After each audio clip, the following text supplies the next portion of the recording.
তাদের মুখে দেখবেন একটা সংস্কার শব্দটা তারা উচ্চারণ করেন না, অথচ যে 31 দফা তারা ঘোষণা করেছিলেন সেটা প্রথমেই ছিল তারা একটা সংস্কারের জন্য এই সুন্দর রাষ্ট্রটাকে তারা সামনে এগিয়ে নিয়ে যাবে।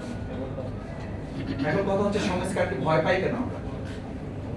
আচ্ছা, আপনাদের কি মনে আছে যখন আমাদের একজন পলক ছিলেন, এই পানি পড়েছে এই কারণে নেট বন্ধ হয়ে গেছে, তার পড়ে গেছে, চাবি পড়ে গেছে, এই পড়ে যাওয়ার কারণে বন্ধ হয়ে যাওয়ার পর আমার মনে আছে আমার সাথে ক্লাস 8-9 এর ছেলেরা শিক্ষার্থীরা স্লোগান তুলেছিল, তুমি কে আমি কে।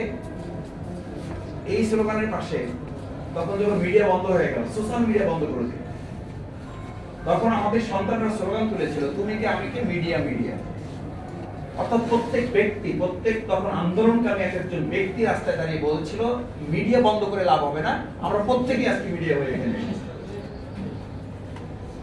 এবং দেখেন কোনো না কোনো ভাবে এটা কিন্তু মানুষের কাছে পৌঁছেছে। এই জন্য সংবাদপত্রের বা গণমাধ্যমের স্বাধীনতা সম্পর্কে বলা হয়, গণমাধ্যম বা সংবাদপত্র স্বাধীন, কিন্তু সাংবাদিক স্বাধীন। মাইক বন্ধ করা যায়, কিন্তু মাইক বন্ধ করে কি প্রশ্ন বন্ধ করা যায়? যায় না। এখন বর্তমান সময় আমরা লক্ষ্য করছি 3 মাস বা 4 মাসের ব্যবধানে বর্তমান কেউ এই সরকারের মধ্যে এসে এরকম একটা চিন্তা তারা মনে করছেন যে মাইক বন্ধ করলে বোধহয় প্রশ্ন বন্ধ করে দেওয়া যাবে না। যদি যাওয়া কেউ তাহলে 24শে জুলাই গণ আন্দোলনে ওই সময় নেট বন্ধ করে দিয়ে, সোশ্যাল মিডিয়া বন্ধ করে দিয়ে শেখ হাসিনা একটা কথা খুব আফসোস করে বলেছে, 2024-এর 5ই আগস্টে মাঠে আমার পতন হয়েছে, কিন্তু তারও আগে পতন হয়েছে এই সামাজিক যোগাযোগ মাধ্যম এবং মিডিয়ার কাছে। এবং সেই শক্তিশালী মিডিয়াকে আজকে আবার নতুন করে রিফরমেশনের জায়গায় যদি আমরা সংশোধনের কথা বলি, আপনারা জানেন বিরোধী দলকে বলা হচ্ছে সংস্কার না, আপনারা সংশোধন কমিটি করা হয়েছে।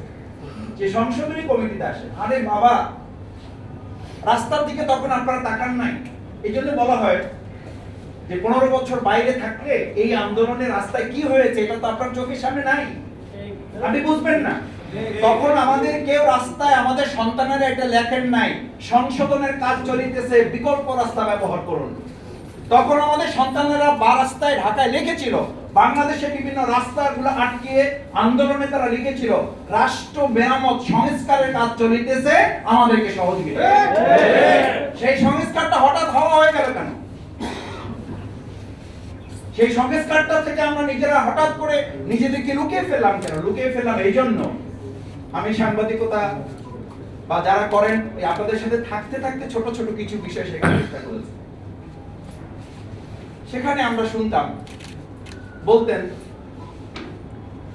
যে দিনে আজকে 1000 শিশু জন্মগ্রহণ করেছে, ইজ নট নিউজ। নিউজ হচ্ছে একটা শিশু মারা গেছে, এটা হচ্ছে নিউজ। এখন আমাদের সময় এই 4 মাসেও লক্ষ্য করছি একটা উন্নয়নের মিডিয়া